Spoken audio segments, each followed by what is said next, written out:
So I want to begin by just saying thank you. Thank you for the chance to come home to Camp St. Nicholas. I took a nice walk this morning, and somebody asked last night, Father, tell us how you became a priest. My time here was part of it. It was a long journey that God had to work on me to agree to follow that path. But this was one of those places, and I used to go up on the hill above the cabins. I had a little special spot with the trees. I would go and pray, and anyway, nice to come back here to be with you all. Special thanks to Bishop Anthony, who is, of course, out among the diocese. He's visiting parishes this weekend. But thanks to him for the invitation. We, in the Midwest, since I'm a Midwesterner now, we've almost forgiven you all for taking Bishop Anthony. Lent isn't over yet. We're still working on it. I hope you realize what a treasure that you have. Father Nabil is very happy. He's also busy, I know. But yeah, Bishop Anthony has been such a blessing to us, and only because we in the Midwest have love in our hearts that we're going to share him with you, but I know you're taking good care of him. But thanks to him for the invitation. Also to Georgette and the committee, to Connie and all the officers. Thank you for the chance to be with all of you. A couple housekeeping things. We're going to have 3 sessions today, and then we'll do a Q&A tonight. Not all of you can stay for that. And I just want to invite you, if you have a question throughout, please don't hesitate to God bless you. Please don't hesitate to raise your hand, interrupt, say, Abuna, explain something to us. I would rather be interrupted and have a chance to explain something that I've said, instead of you going, I wonder what that meant, and then you're sticking in your head, what did he mean? Also, I apologize. I had some surgery, the first surgery in my entire life I had last year, but this part of my face is still somewhat numb. I feel like every day I just came back from the dentist.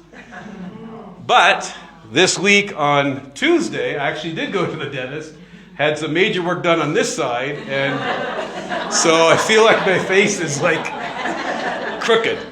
Plus, I mumble. So if you can't understand me, say, Abuna, what did you say? And I'll try to repeat what I said. So don't hesitate to interrupt and ask. For those of you that were not here last night, we didn't say very much because I didn't want to have to have you miss anything. Because what's really important for me is that we all understand what my hopes are for our time together. This is a retreat. It's a time to get away from everyday concerns and responsibilities and things. Sometimes you come to a retreat and the speaker has a lot to offer in terms of knowledge and information. I'm going to share a little bit of that with you, but that's really not what I want to share mostly with you. And what I want to share with you, I actually introduced last night with a question. And it's a very humble credit. So you don't have to answer this publicly. And everyone answered publicly. So you're among very humble sisters. And the question I asked was, do you pray as broadly and as deeply as you would like to? No. That's what I heard. No. Okay? And then I started to ask if you thought about why. Have you told yourself the reason is that sometimes you'd like to, but you're too busy? You want to pray, but then you have to go to this thing or that thing or whatever. That might be your reason.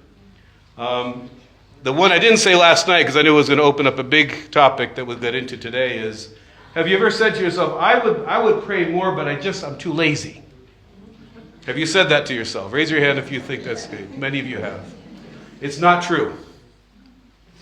That's not why we don't pray. Okay? If I told you that there's a wonderful donor, and he's down in the dining hall, and every time, if you want today, you can go by the dining hall, and he's writing $1 million checks to your church. Iconography, new classrooms, down payment on a new mission. All you have to do is go down the hill and make the ask. How many of you would say, no, I think I might be too lazy to go? Nobody. Right?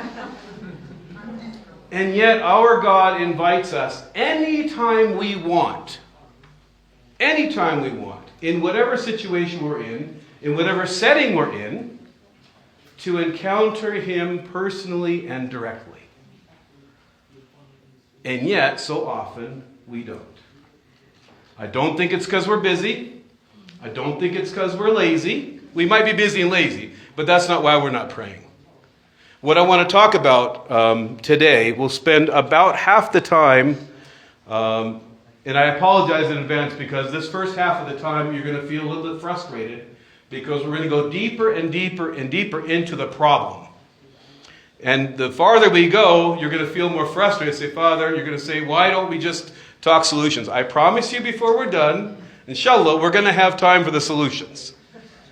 But unless we can be convinced how deep the problem is, we're going to keep making the same mistake.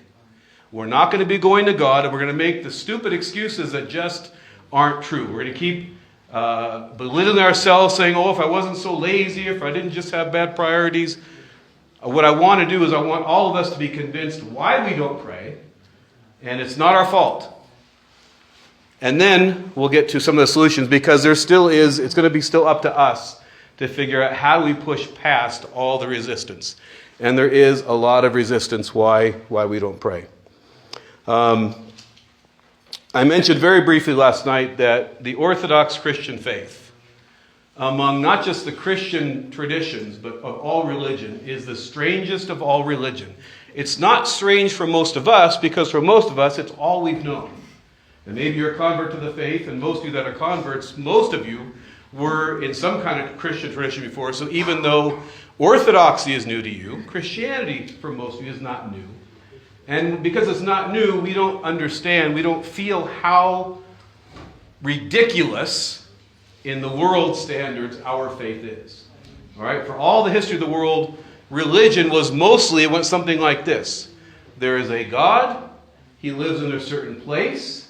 He demands a certain amount of sacrifice. You're called to build his temple. You give up your personal belongings and treasure and everything to build his temple. And then you bring him food daily. And you sacrifice before this God that you maybe can visit regularly. Or maybe once in your life you're going to make pilgrimage to that temple. You'll probably have to climb a mountain to get there. It's all about you serving the God. Our faith is the exact opposite of that. Our faith is about God, the only God, who actually doesn't set up a system where we sacrifice to him. He is the one who sacrifices for us. And I love this weekend. It's just sort of like, Lent is coming to a close. Holy Week is now on the horizon. We're going to see, God willing, on Holy Thursday morning, we're going to hear the gospel in Holy Thursday night of this God who comes to us. The Father sends his Word, who becomes the Word of God incarnate in Jesus Christ, who doesn't just invite us to bow down before him. He comes and he bows down to us and he washes our feet. That's God. That's the God. That's the true God. And when we say we're not praying or we don't spend our time like we'd like to because we're busy or we're lazy, the reason is we have to some degree forgotten who our God really is. Or perhaps we've never really encountered him to that depth. In the Gospel of John, it's an easy verse to remember, John 10:10. Jesus says, I came that they may have life and have it abundantly. Why does Jesus come? Again, not for us to serve him. He comes to bring us life and to bring us abundant life. That's why he came. Everything he's done for us is for us. And he wants to give us life and give us abundant life. Then he's going to say about 7 chapters later, the beginning of chapter 17 of John's Gospel, he's going to define, having told us he came that we would have life and have it abundantly. Now he's going to define life for us. And he says, and this is eternal life, that they know thee, talking to his Father, the only true God, and Jesus Christ whom thou hast sent. And so the first principle that I want us to think about, where all this begins is, and I apologize in advance, terrible writing, knowing God is life. That's life, knowing God. And our Orthodox Christian faith has as its goal our knowledge of God for the purpose of uniting to Him, for the purpose of our salvation. But it begins by this, I spelled knowing wrong. No, read. I can write, I can't spell. So knowing God is life. And then we're invited to a faith where we are invited to know God, invited to commune with Him, and for whatever reason, we find it so hard to push past the resistance to doing that. And that's what we're going to be spending the first half of today talking about. Why is it so hard for us to find the time and to make the space to know God? And again, mostly we criticize ourselves and we put ourselves down and we blame ourselves. It's not that we don't make bad choices. We do. We make them all the time. But what I want you to understand in this first half that we're going to be talking about is that the situation is stacked against us. We are living in times that are very different than how most people have ever lived in all of human history. All right? We are living in really strange times. When I say strange times, I'm not talking about recent elections, although that's a symptom of it. I'm not talking about the 2020s. I'm not talking about the 20th century. I'm talking about really in the last 50 to 100 years where the world has changed dramatically. And we don't know it because that's not the world that we've experienced. And we can read in history and we can see how things have changed. But the world has changed dramatically. And one of the ways that the world has changed that we're going to be focusing on is that even though knowing God is life, at this point, life, as we know it, is chaotic. Okay? Very few of us live in a world that is not a chaotic world. And in a little bit, either probably not this session, maybe at the beginning of the next one, I'm going to give you a little inventory to figure out a little bit objectively how much chaos there is in your life. Because what my suspicion is there's a lot more than we realize. The reason we don't realize it is it's what we know. All right? Some of you know this scientific fact. You could take a frog and you can put the frog in a pot of water, cold water, and turn on the heat. And as long as that heat doesn't go up too fast, the frog will not jump out because it doesn't notice that things are not okay. It happens gradually. For us, in some ways, that's the truth. The other part of it is that actually for us, we've not known a world that is not chaotic. And we're going to get into why that is and where that comes from and how really pervasive chaos is in our lives.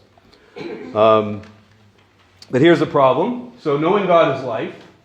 Life is chaotic. And it's hard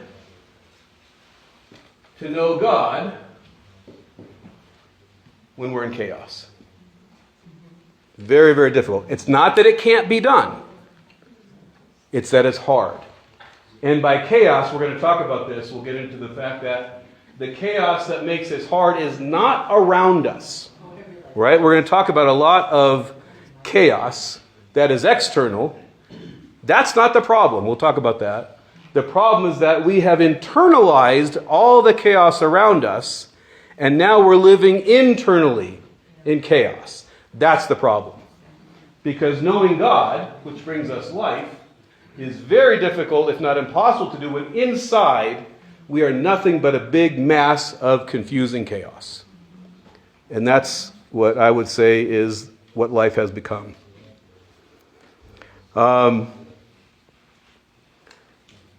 Raise your hand if you think we're living in difficult times when it comes to war and disease and poverty. Raise your hand if you think we live in really hard times with those kinds of things. Okay? 2 hands. You're not going to believe me, but I'm going to tell you, and you can Google it and you can check it yourself. Rarely has the world ever been easier. The rates of warfare are at historic lows. As bad as they are, and they're horrible. The wars are going horrible. But the number of people living in warfare are relatively few compared to the population of the world. People living in hunger, as bad as it is, and there's still hungry, people still die of hunger, which is a modern tragedy because there's no need for it. But the number of people that die of hunger these days, relatively few. Right? In politics, you hear every candidate says, I'm going to bring crime down. Crime, even at its high levels, what we call a high level of crime, is still relatively low compared to historical norms. In other words, the world isn't as chaotic as it seems. Right? Most of you raise your hands and yeah, a lot of warfare, a lot of sickness, a lot of hunger. But speaking objectively, that's not the case. So then what's the chaos? We'll get into where it comes from. But the point I want to make now is that the perception is that because it's a chaotic world, our perception is that there's so much negative. There's so much confusion. Why? Because that's what chaos breeds. Chaos breeds an alertness for confusion and for negativity. So that's part of the problem, is that our perception. We're going to talk about perception in a little bit. All right, so let's talk about what's changed in the world. The book of Ecclesiastes says that there's nothing new under the sun. Right? Nothing new. So I'm not going to disagree with the Bible. There is nothing new under the sun. What's happening in the world today, there's none of it that's actually new.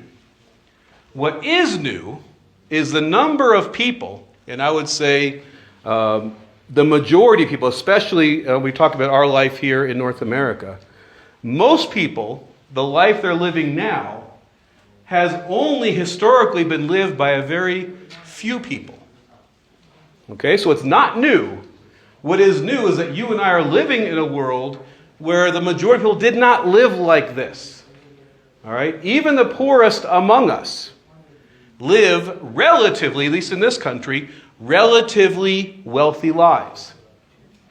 We don't typically, even the poorest of us aren't, the concern is not starvation, right? It's not no access to health care. You might not be access to great health care, but you have access to some health care. There's objectively, most of us are actually living what would be considered historically royal lives. There's a line in Les Miserables where they sing in their hopes of revolution, every man would be a king. We're living in times where most of us, even though we don't feel like it, but looking at it objectively, most of us are living royal lives.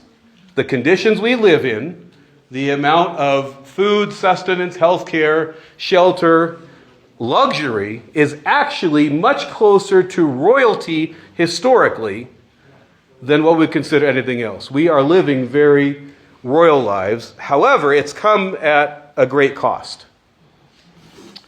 We had to read a book when I was in high school. It was called The Third Wave. And the guy that wrote the book, he's a self-proclaimed futurist. Now, I'm reading this book in the early 80s. And this guy is writing about what the future is going to bring. And what he talks about is that in the whole history of the world, at that point, there had been 2 completed revolutions, and one was just beginning. All right? The first revolution was the agricultural. And basically, to oversimplify this, this was when we stopped following food around. We stayed somewhere and we grew our own food or we raised our own animals. Right? That kind of revolution, not the revolution of a new leadership, new government. A revolution that changes the way everybody's going to live. All right? So instead of hunting and gathering and following, flocks around as a lot of our native ancestors used to do in every part of the world, we built fences, we raised animals, we planted crops, we harvested, we ate. We traded with each other. So the agricultural revolution, long time ago. Sometime about 150, almost 200 years ago, began what was called the Industrial Revolution. All right? Now, there had always been cities in the world, but in most places, if there was a city, what you had was a pretty small area that had a fortress, that if there was warfare, which was very common back in those days, everyone could rush inside the walls, close the gates, and be protected behind the walls of the city. But most people didn't live in the city. They were still living what we would call sort of country living, living outside the walls of the city. In the Industrial Revolution, people now are all living in cities, and things like the light bulb change human life. How did the light bulb change how we live? You can work at night. What's that? You can work at night. And what does that mean? Yeah. Right. It used to be like to buy candles, to buy oil for your lamp. It was expensive. So mostly you waited till the sun went up. And mostly when the sun went down with a little bit of lamplight, maybe a little bit, then you went to bed. You were done. There was no question what were you going to do. Now, one of our biggest health problems, insomnia. Okay? We advanced. We got the electric light bulb and then everything that came after that. And now we have what we can have, which is you can be awake 24/7 and have plenty to do. Now that's the second revolution. We had the agricultural. You had the industrial. Now we're in cities. We're specializing. Life is busy. Life is dense, right? There's people all around. There's not a lot of quiet living in the city. And now within 100 years of that second revolution, remember, only 3 in all of human history. And right on the heels of the second one is the one that this author, Alvin Toffler, wrote back in the late 70s, early 80s. He said, this next revolution is only beginning now. He said, but it's going to change human life more than the other 2 combined. Any idea which one that one was? The technological revolution. All right, we had agricultural, we had industrial, we had technological. Industrial technological less than 200 years. And he said that one was going to change human life more than the first 2 combined. Now, we go straight to internet when we think about technology. And it's a big problem. It's a bigger problem than any of us knows. It has a lot of wonderful things to it. It brings all kind of difficult things. But that's just the tip of the iceberg. Some of you who are, let's say, my age and a little older, talk about when you were a teenager, how you heard news. How much of it and how often did you hear it? The radio. And how much of the news did you listen to on the radio? Define not much. Twice a day, maybe. Maybe twice a day. Few minutes. Maybe nothing. Okay? Now this was before my time. But there were newsreels. Once a week, if you went to the movies that week, you saw the newsreel and you got 3 or 4 minutes of whatever could be gathered in terms of film or reporting. No. Why? Because we live lives where we were. Okay? So forget the internet for a minute. Let's just talk about what they now call legacy media, radio and television.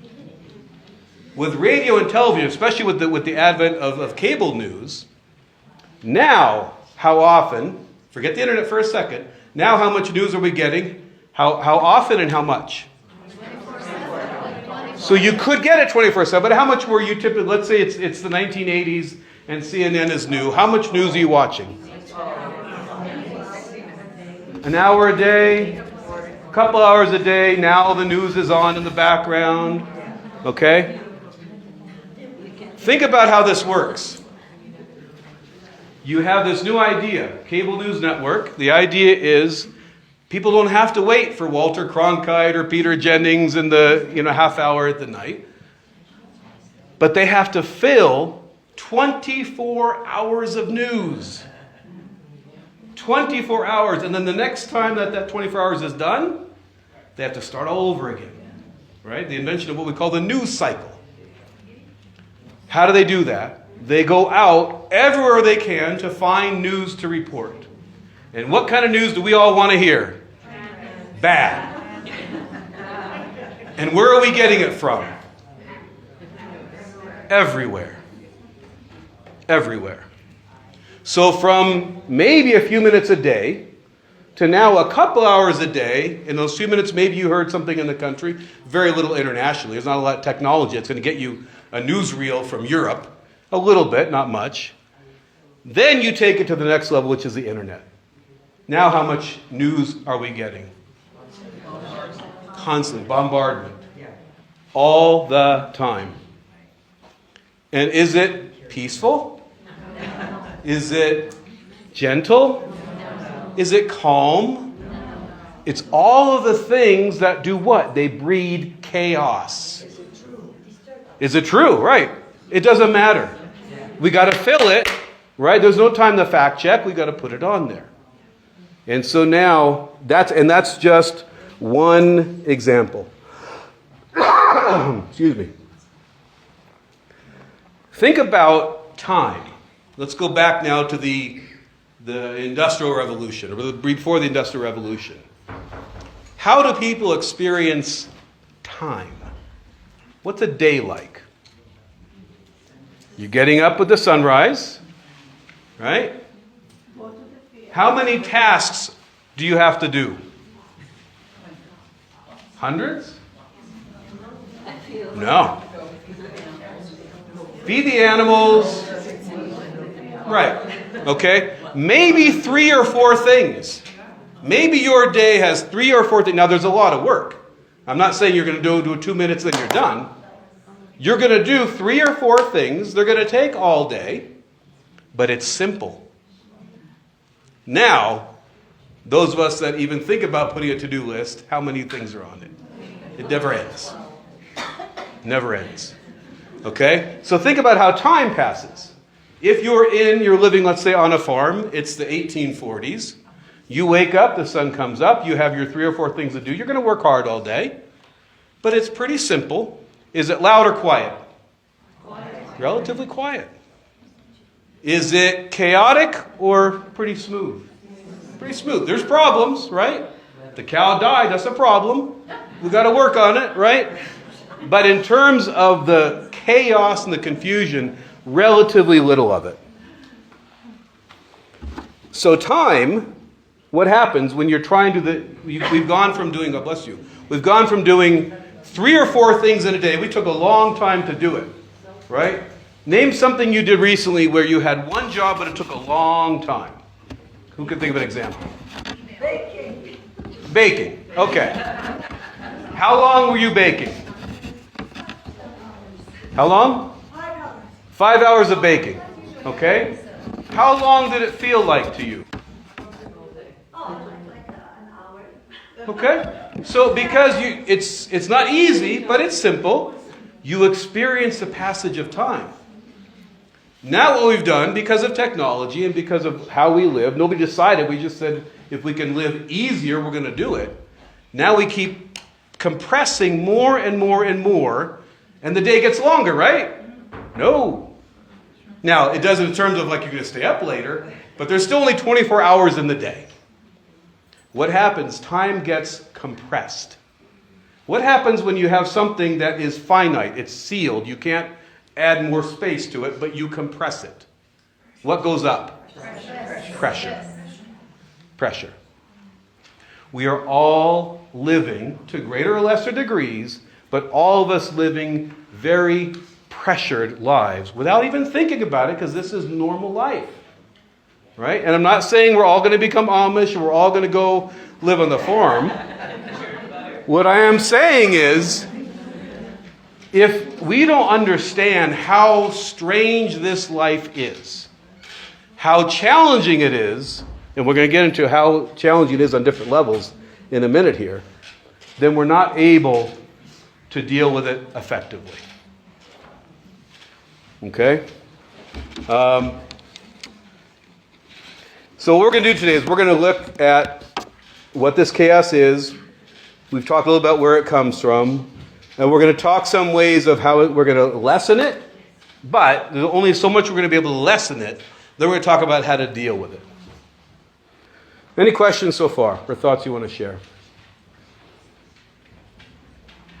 Yes. What do you? What was the name of the book that you read? The Third Wave. Surveyed by Alvin Toffler, Toffler. He's writing before Home Depot has been invented, before Lowe's. And he says in the future, you're not going to call a plumber because you're not going to be able to afford a plumber. Because our economy is going to keep developing to the point where we're not going to be able to afford people who have expertise. So you either have to do it yourself. They're going to build these big stores where you go and you have to find your own plumbing and piping, right? Or what's your other option? If you can't afford $1,000 for a pipe, you throw it away and you buy a new one. This is back in the 70s he's writing this, right? Imagine telling somebody in the 70s, you're going to throw out a dishwasher because it's not filling up with water. They thought he was crazy. But he's looking at the trend and going, how else could this go? Yeah. Alvin Toffler, Toff. Yeah, Alvin. Like Alvin and the Chipmunks. Toffler. Yeah, I thank God that our social studies teacher had us read that book. At the time, it was the biggest book I'd ever read. I mean, it was a thick book. I was not happy. Other questions or thoughts? How are we doing on time? Are we doing all right? Don't worry about that. Yeah, you say that now. All right, let's talk about what chaos is.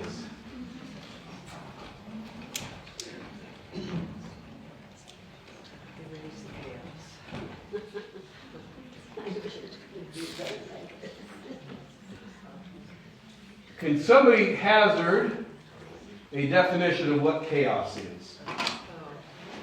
My life. This is my life. Take a picture of your leg, it's chaos. What is it? Yeah. Perception of your environment. Okay, and what kind of perception?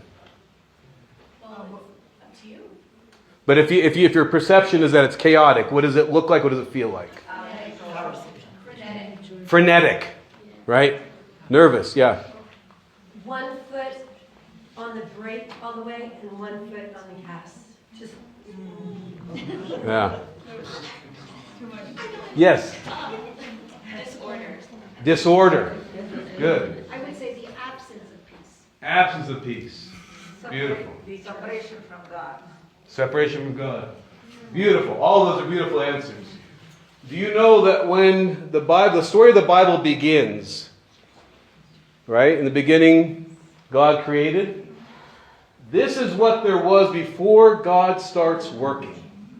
Right? In English, we say the earth was without form and void. If you look at the actual language, the world was chaos. It was disordered. It was frenetic. It was confusing. It was, not peaceful. So God, from the beginning, what is his goal? To tame chaos.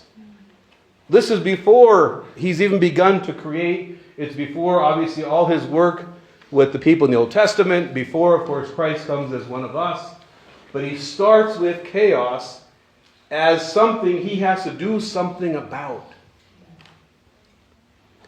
And then we live lives where the world has returned to chaos in its absence of acknowledging his presence. And we're trying to figure out how to live in this without even realizing that that's a problem. Right? Somebody said define chaos by my life. We've defined our lives by chaos. We've said, yeah, that's me. That's my life. And my goal is that we start to realize how big a problem it is. Because I think it is the problem of our day and age.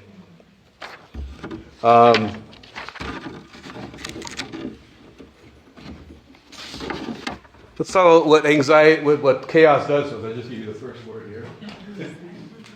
What are the results when we live in too much chaos? Since I just gave it away, what are some of the results? Let's start with this one, since I already gave it to you. Somebody define for me anxiety. Dysregulation of the nervous system. Okay. Good scientific answer. I'm going to give you another one. Asking questions that have no answers. Asking questions that, by the definition, at least our perception, says, I'm going to ask a question, and by definition, I'm not going to answer it.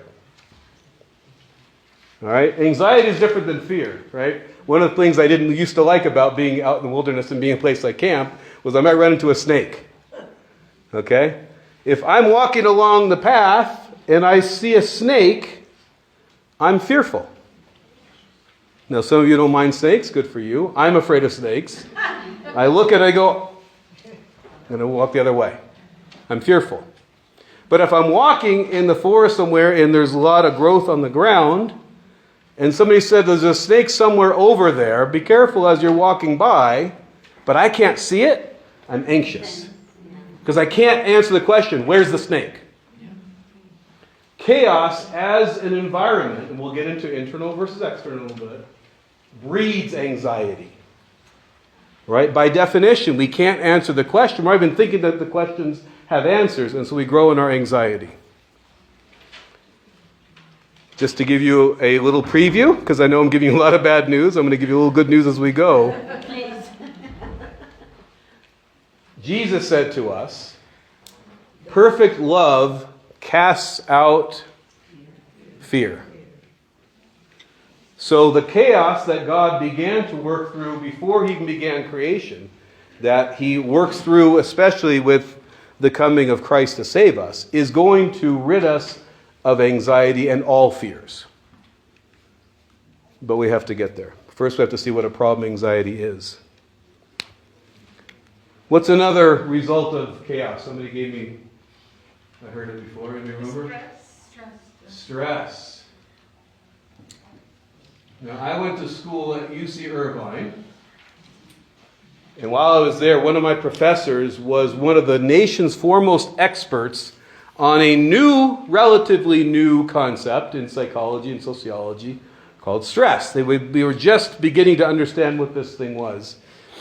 And the summer before I took his course, some of you remember this, back in the middle late 80s, all of a sudden, for whatever reason, nobody could figure out, people driving the freeways in LA were shooting each other. Remember when that became a thing? Right? It wasn't a thing, and then all of a sudden people were shooting each other on the highway. They couldn't figure it out. They called him up and other experts, public safety, other experts say, what's going on? His theory was, when stress goes up and there's no relief for it, people are going to resort to more dramatic solutions. All right? We're living in times of great stress. And by the way, stress isn't always a bad thing. All right? Stress is just there's been a change, and because of change we need to adapt. That's not necessarily a bad thing. But when the levels of stress are so high, they're in a chaotic environment, we generally don't deal with the stress in a healthy way. And so what do? We resort to more and more extreme solutions for the stress. And it's one of the reasons why, it's not the only reason, it's one of the reasons why we're living in times of skyrocketing rates of suicide. That's the most extreme solution. It's not a solution, obviously, but measure that we take. Stress is not the only one, but one of the main things that we're dealing with. Somebody said before, I heard the word confusion. And you're going to hear me today sometimes use chaos and confusion interchangeably. I'm going to sometimes refer to chaos and I'm going to call it confusion. That's because so much of this is experienced by this. Right? We don't know why we're confused. We just know that we are. And we haven't necessarily looked at the environment to go, what's going on around me? Or more important, as we'll get to, within me. So there's just a lot of confusion. Related to confusion, but not necessarily the same thing, is what I would call disorientation. When I was a youth director, I was youth director at St. George in Boston, right after seminary. As a youth director, you're supposed to put on all kind of programs, young kids, high school, young adults. So I kept trying to plan events I thought the young adults would want to come to. And I kept planning the events, and very few would come. And I finally decided, you know what? If I'm going to plan an event, I'm going to do something I want to do, because I'm the one showing up.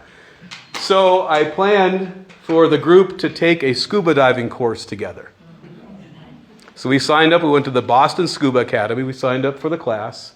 And for whatever reason, everybody else also wanted to be a scuba diver. So we had like 10 people show up for it. One of the first things they taught us is that when you're a scuba diver, you have to figure out how to stay oriented. Now, what's the word orient mean? Focus on, specifically, direction. But specifically, if it's the orient, it's the east. Okay? I'm going to give you a little hope along the way. We call Christ, at Christmas, we call him the Orient from on high. He's the point of reference. He's the one that when we are oriented, we're not disoriented. But without a point of orientation, without east, right, the sun rises in the east, we know where east is. Once you know east, you know all the rest of them. But when you're disoriented, you don't know where anything is. And they taught us in the scuba class that you can get in a place where you're underwater and you need to go up, and you got to go up carefully, but you won't know which way to go. So what do they tell us to do? Guess. Blow bubbles. You blow bubbles, the bubbles always go up, right? The bubbles are oriented. So blow the bubbles, slowly follow the bubbles. When we don't have a point of orientation, this feeds the others, at least they all feed that. All right? So every one of these issues, and we could go on and name a dozen more, every one of these on their own is a problem. But every one of these feeds into the others. When we're anxious, we're stressed. We're stressed, we're anxious. When we're anxious, we get more confused. When we're confused, we get disoriented. They feed on each other to the point where we are living without even knowing, again, that we're in chaos. Thoughts or questions on that? Again, I know I'm going bad news. Trust me, the good news is coming. But I want you to see how difficult our lives are. And not for the reasons we think. It's not because so-and-so won an election or lost an election. That's the lie we're believing on why we're so upset.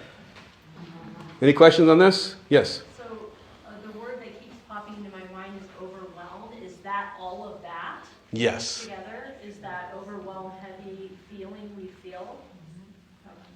And it has parts of all of these. If you think about when you're overwhelmed, maybe you're not an anxious person. Some of us really struggle with this more than others. And there are all kind of reasons we won't get into.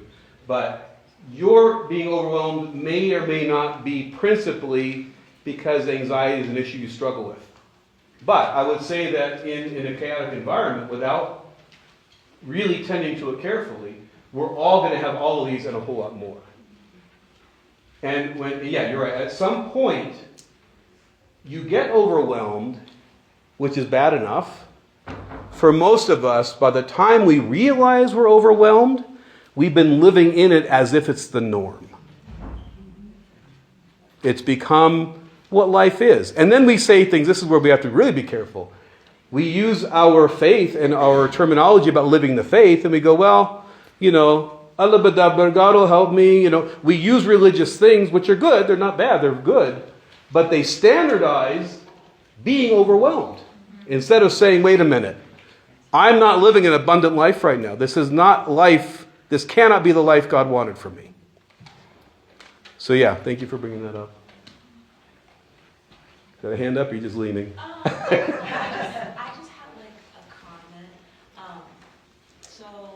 And I hope this is like related to what you're talking about, but as someone who's like young and trying to orient themselves, I find that like so many times I realize like, hey, I'm in a chaotic environment. This is going on, that's crazy. And I know obviously we're supposed to start with like church to like orient ourselves, but I don't know, so many times I feel like you just don't have like time to like really like, we can talk, we're in chaos, it's crazy, everything's crazy. Yes, it is. But I don't have time to fix the crazy. Yes. Yeah. Because the younger we are, the more standard. Sorry? I have too much to do. Yeah, well, not that you have too much to do, but you don't even realize that there's another way to live. It doesn't even seem possible. It doesn't strike you to ask the question, do I have to live like this? Right? Well, look what you said. There are things that I have to do. That doesn't sound like you have options. Right? So we're trapped in this world, or at least we think we are. We're not actually. We'll get there. We're not, but we don't even know that we've accepted being trapped in it as our definition of life. So we've defined life, which Jesus told us was knowing God, and Jesus Christ, when he said, we defined it by living in the chaos that makes knowing him nearly, if not impossible. And then we say, and there's nothing I can do about it. Or, if we do something about it, we say, well, I'm going to try to go to church, and then something comes up, we don't go, and then we berate ourselves. Not knowing, what is all arrayed against us for why doing the things that we're going to get to why they're important to do. By the time we're done, it is going to be going to church more. But I've got to define the problem. Right? There's no sneak peek. You know where I'm headed here. But we don't yet get why it is not important, critical. Living a life of following Jesus Christ has always been the way of life. And nothing new under the sun. What is new is that we can live like this, thinking we have no choice. We don't even ask the question, do I have a choice? And then not knowing why, knowing him seems so impossible that I don't even think about trying. I do my little things and I feel guilty that it doesn't seem to work. I pray and nothing happens. So it's learning why this is such a challenging world to live in. Again, we'll get to what we can do about it. But until we accept how challenging it is, we're going to keep trying to cope. And that's part of the problem. All right? I started to say and I lost my train of thought. This can become for us, living with this, dealing with it, coping with it, can seem for us the best thing we can do. So we define our lives not as living with God. We define it as trying to do the best we can because all this is a given. That's the problem. That's the problem. Because we think this is given. We can't change these things. We can't change the chaos. I'll just do my best. What I'm going to advocate for, especially the second half today, is there's a whole lot we can do. And they're not going to get rid of the external chaos. None of us are going to change the world in that respect. Right? Even if I had somebody say to me once recently, he said, Father, this world is going crazy. I'm just going to keep stocking up food and going to get my basement ready, blah, blah. And I said, you shouldn't have told me. Because when I'm hungry, you know where I'm going, and I'm bringing all my friends with me. Even trying to survive feeds this stuff. Trying to cope with this, yeah. So something I think that I'm noticing more and more is this is, if you're not recognizing the chaos, and so many people are very satisfied and happy living in the chaos, that it feels not normal to have to stop back and say, I don't just choose this, because it actually can be kind of exciting. I mean, I am a person that's a very busy person, and I'm like to be sometimes in the chaos. I do well in chaos. So I think it's sometimes recognizing that when you're around people that reflect enjoying the chaos, they're not even trying to walk away from the chaos, where we might have the gift of knowing, the blessing of knowing that we need to retreat from the chaos, but they're enamored by it, and you can become enamored by it as well. I don't know that it's always I appreciate those that say overwhelmed. Yes. Because sometimes it's not overwhelming. Sometimes it's just, this is life. It's adrenaline. Yes. It's like a addiction to. Yeah. Yes. Any medical professionals in here? Dopamine. What does too much adrenaline do to our system? What's that? Depletes the cortisol. Okay. So here we are, and to your point, which is a great point. We think we're doing great because we're managing this. And when we manage it well, we go, look at me. Right? All the while, there's a cost that we're paying, and I'll tell you where we're going to go. The cost is when we are invited to sit with God, we don't see that as the beautifully imaginable, priceless gift. We go, yeah, I'm kind of busy today. Yeah. Or I want to do everything that supports those that want to sit with God, but I'll do everything around to help people Yes. to sit Yeah. with God. I'm Martha. I'm going to be busy. Yeah. Yes. Yeah. Again, because I want to be able to do well with this. And I'm going to say there's a lot of things that we could do to do better with it. What I don't want us to leave here saying is that we want to do better. What I want to say is this is not the way God wanted us to live. And there's nothing going on in the world, as bad and chaotic as it is, that says we have to live like this. And that doesn't imply we can do anything about the world. Because we're going to talk about external chaos, which again, we'll talk about how to deal with it. It really is dealing with the chaos within. That's going to be the key. Father, isn't Yes. it also about being proactive about how we manage that chaos, as opposed to being reactive? It's if we're living reactively, we're not taking the time to manage in time to devote to our daily prayers and to our reading of scriptures and going to church. Yes, and so thank you for the teaser trailer. One of the things I'm going to recommend in our last session, maybe in the second part of the second one, is being proactive. The problem is, most of us would say, I want to be proactive with this stuff, which is better, but the problem is you can be proactive and in other words, you can spend your life managing this well, and all you've done is tame the chaos outside, which is better, but none of that will, by definition, bring order and peace within. So ultimately what we're going to say is there's a lot we can do about the world around us, how we interact with it, but ultimately it's no matter what's going on around us, what do we have to do inside that makes life the abundant life that God wants us to have? If you look around the icons that are in this church, in any church, in your home, wherever, you don't see easy lives. You don't see lives without stress, right? Deny Christ or we're going to kill your children. That's a stressful moment. So it's not like they didn't have stress. It's not like they couldn't have fallen into all of these things.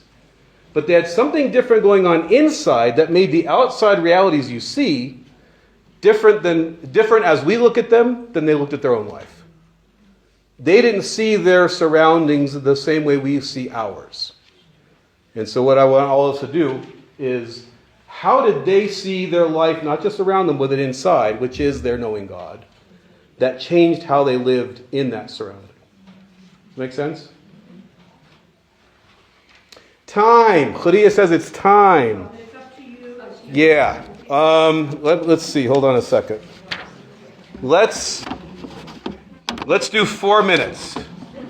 And then we're going to get a good breaking point. It's your choice. Thank you. Thank you. Yes. So I want to do 4 minutes, then we're going to break. Because I have more bad news. We've got to have more bad news before we send you off. And then we'll take a break. All right. Let's talk about why living in chaos and not dealing with it well is a problem. And we kind of hinted at one of these things. We just said this. What does it do for us physically when we are living in a chaotic environment, especially when the chaos is within? What does it do for us physically? We're exhausted. We're sick. We're depressed. Angry. All of the emotion. We'll get to that in a second. But physically, what does it do?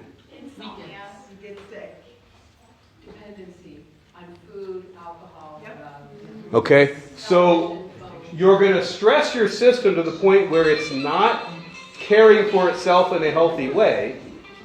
You're going to feel the deficit and you're going to try to compensate on something that is not physically helpful. Okay? Say that again. We're going to stress our bodies physically to the point where we're going to try to compensate with unhealthy habits. Yeah. Okay? Because in a sense, what we're doing when we're living in chaos, we're not doing it well, we're turning our body against itself. Right? There's a huge rise in autoimmune disorders. There's all kind of scientific reason. I would say, I'm not speaking against any of that, but added to that, the fact that we've declared war on ourselves physically. And what doctors would tell us is most of our ailments, I'm not talking about mental illness and emotional stuff, just physically, most of our physical issues are a reaction to our mental and emotional states. Our ability to have our immune systems, our cardiovascular systems, all the stuff that we're dealing with. Cancer, right? Who would think that cancer is something scientifically so definable? But science is realizing one of our biggest problems with cancer is we're living physically stressed lives. And by physical, I don't mean like we're exerting ourselves too much. We've turned our bodies on war against itself. So physically, there's a huge, huge toll from this. All right, we kind of mentioned this. We kind of got into it, but emotionally. All right, we could talk about stress. We could talk about depression. We could talk about anxiety. For most of us, living in this chaotic environment, letting it seep inside so that chaos is now within, we're even emotionally turning against ourselves. You ever had a computer that was running really slow? All right? What do they tell you to do? Reboot. Why reboot?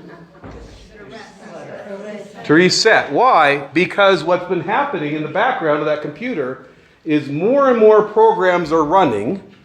They're taking the energy of the computer, which is very finite in terms of memory and space and all that kind of thing. And if you open up that screen, it tells you like what the process is doing. It's trying to stay alive by running more and more processes that are taking the very energy it needs to be productive, and it's keeping them just to be able to keep from crashing. Right? It's like all these little mini programs running in the background. That's what we're doing emotionally and mentally. Because we're not recognizing the chaos and what we have to do to deal with it. We're trying to respond in ways that aren't necessarily the most helpful. And now we're using all of our energy just to get through the day if we can do it. So it's a huge emotional toll. All right, and I'll end with this last part because this is really the most important thing. What does it do for us when we live in chaos spiritually? Give Satan the upper hand. What's that? Give Satan the upper hand. So that's a good point. We'll talk about this a little bit. Give Satan the upper hand. Here's my thesis. We have made Satan almost irrelevant. He doesn't need to do much anymore. There's very little that he needs to do. Why? Because he's got this going pretty well. And now he's got social media to work with. And we've got all these technologies that we can all hate each other with. So, spiritually, I would agree with you. If we were doing better, that would be an issue. I think at this point, I'll give you my own personal feeling. Because I know when we said the Lord's Prayer, some of you said, and deliver us from evil. Some say from the evil one. Right? All right. I will tell you, I've looked at this very, very carefully. There is no way that you can distinguish which is the better translation. Evil and evil one, I won't go into all the details, you can't distinguish because the same spelling is for both forms. You can say evil or evil one. Here's why I prefer deliver us from evil. When I say the evil one, who are we talking about? Satan. So now I'm putting more of my attention on the one who at this point is relatively irrelevant. So my own personal view, it's not wrong. The other one, it's correct. But spiritually, we don't need the devil to do much anymore because we're doing most of the problem ourselves. All right. I'm going to wrap this up soon so we can give you all a break. Our God is humble. All right? We could spend an entire day talking about the humility of God. We could talk about how he walks with Adam and Eve in the garden before the fall. We could talk about the incarnation of Christ who comes to save us, his humbling himself, becoming one of us. We could talk all about that. All we need to know is that he's a humble God. Once in a while, God acts in a way that demands our attention. Once in a while. Can you think of instances where God acted in a way that demanded our attention or somebody's attention in the Bible? Flood. The flood, okay? Let me get your attention. Okay. Good one. Other ones. When we get sick. When we get sick. When we get sick, we'll go back to that one. The talking donkey. That's a good one. Right? Yeah. Crucifixion. That's the opposite. We'll go back there. Yeah. Because that's God in his ultimate humility and silence. That's him at his smallest. That's him acting the way he normally acts. When he knocked Saul off the horse, that's God getting his attention. Okay? Yeah. We'll go back to that one. Trust me when I tell you, God rarely acts in powerful ways to get our attention. Most of the things that you all said, sickness, death, Sodom and Gomorrah is a good one. Okay? Mostly, he is a humble God. He's a quiet God. He's a small God. Isn't that crazy to say our God is small? He makes himself small for us. And why am I saying that?